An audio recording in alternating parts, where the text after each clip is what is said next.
शिकारी और जानवर की कहानी स्टार्ट करने से पहले अगर आप चैनल पर पहली बार आए हैं तो सब्सक्राइब कर लेना, लाइक शेयर कर देना। चलो अब स्टार्ट करते हैं। कई साल पहले की बात है। एक घने जंगल में कई जानवर बसे थे, जिनमें एक शेर भी था और उसके साथ उसकी सेवा में लोमड़ी, भेड़िया, चीता और चील जैसे जानवर थे। शेर ने लोमड़ी को अपना सहायक, चीता को अपना आरक्षक और भेड़िया को अपना गृह मंत्री बना रखा था। इसके अलावा चीता जंगल की खबरें भी लाता था। उसका काम खबरदार की तरह था। इन चारों को चापलूस मंडली कहा जाता था। भले ही वे शेर द्वारा ऊंचे पदों पर थे, लेकिन दूसरे जानवर उन्हें चापलूस कहकर हंसते थे। सबको पता था कि इन चारों को कोई काम नहीं था, लेकिन शेर की चापलूसी अपार थी। रोजाना चारों जानवर शेर के सामने दो शब्द कह देते थे, जिससे वह बहुत खुश हो जाता था। जब भी शेर शिकार करता तो उसके बाद वह अपने सहायकों को भी खाने का हिस्सा दे देता था। इसके परिणाम स्वरूप लोमड़ी, भेड़िया, चीता और चील का जीवन बहुत आरामपूर्ण था। एक दिन चील ने अपने सभी चापलूस दोस्तों को बताया कि एक काफ़ी दिनों से सड़क के पास एक ऊंट बैठा हुआ है। भेड़िए ने पूछा कि क्या यह ऊंट अपने काफिले से बिछड़ गया है? लोमड़ी ने इसके सवाल के साथ ही यह कहा कि चाहे वो कुछ भी हो, उसका शिकार करवा सकते हैं। शेर से इतना कहकर सीधे लोमड़ी शेर के पास पहुंची और बड़े ही प्यार से बोली, महाराज, हमारा दूत खबर लाया है कि एक ऊंट हमारे इलाके में आकर सड़क के किनारे में बैठा हुआ है। मुझे किसी ने बताया था कि मनुष्य जिस जानवरों को पालते हैं उनका स्वाद काफ़ी अच्छा होता है, एकदम राजाओं के खाने के लायक। अगर आप कहें तो मैं यह ऐलान करवा दूं कि वह ऊंट आपका शिकार है। लोमड़ी की इस खबर को सुनकर शेर ने उसकी समीक्षा की और उसने इसे स्वीकार कर लिया। उसने यह निर्णय लिया कि ऊंट का शिकार करने का प्रयास किया जाएगा। अगले ही दिन शेर ऊंट के पीछे गया और जंगल के एक कोने में उसे देखा। ऊंट शेर को देखकर डर के मारे भागने की कोशिश करता है, लेकिन उसकी हालत काफ़ी बुरी होती है। उसकी पानी की कटौती हो चुकी थी और उसी की आंखें पीली हो चुकी थी। शेर ने ऊंट से कहा, दोस्त, तुम्हारी हालत क्यों इतनी खराब है? ऊंट दुखी मन से उत्तर देता है, महाराज, आपको यह पता नहीं कि मानव कितने क्रूर होते हैं। मेरे साथ जीवन भर एक व्यापारी ने काम किया और अब मैं बीमार हो गया हूँ तो उसने मुझे छोड़ दिया।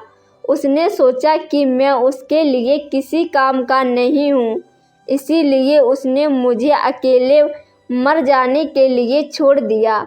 अब आप ही मेरा शिकार करके मुझे मुक्ति दिलवाएं। इन शब्दों को सुनकर शेर का दिल दुखी हो गया।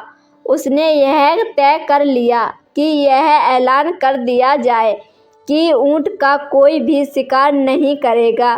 शेर की दयालुता को देखकर चारों चापलूस जानवर हैरान रह गए।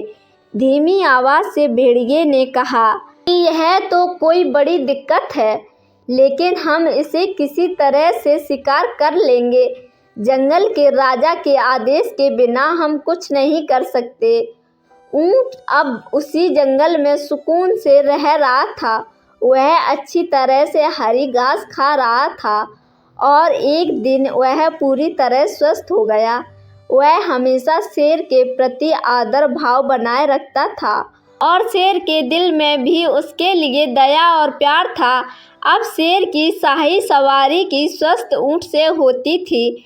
वह शेर के चारों पदाधिकारियों को अपनी पीठ पर बैठाकर चलता था। एक दिन चापलूस जानवरों ने जंगल के राजा शेर से हाथी का शिकार करने की अनुमति मांगी।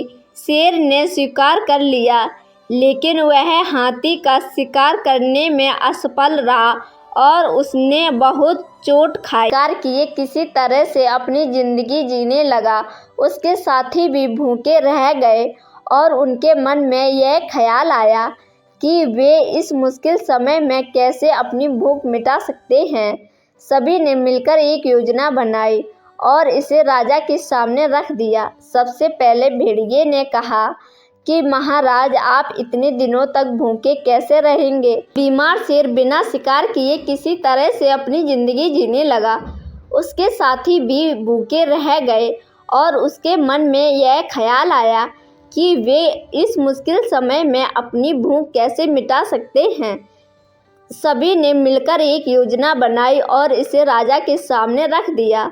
सबसे पहले भेड़िए ने कहा कि महाराज, आप इतने दिनों तक भूखे कैसे रह सकते हैं। मेरा शिकार करेंगे, मुझे खा लीजिए, आपकी भूख मर जाएगी।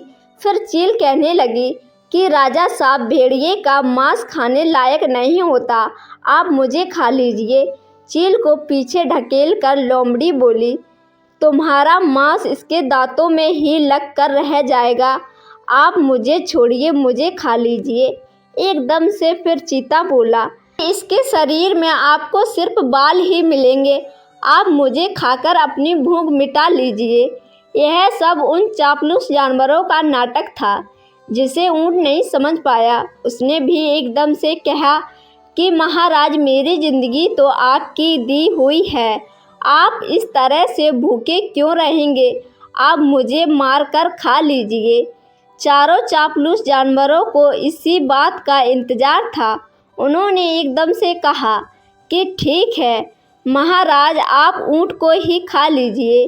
अब तो यह खुद ही कह रहा है कि मुझे खा लो और इससे शरीर में मांस भी काफ़ी ज़्यादा है। अगर आपकी तबीयत ठीक नहीं लग रही है तो इसका शिकार हम कर देते हैं।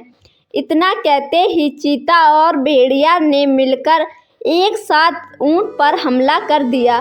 कुछ ही देर में ऊंट की मौत हो गई। अपने आसपास चापलूस लोगों को नहीं रखना चाहिए, वो हमेशा अपने फ़ायदे के बारे में ही सोचते हैं।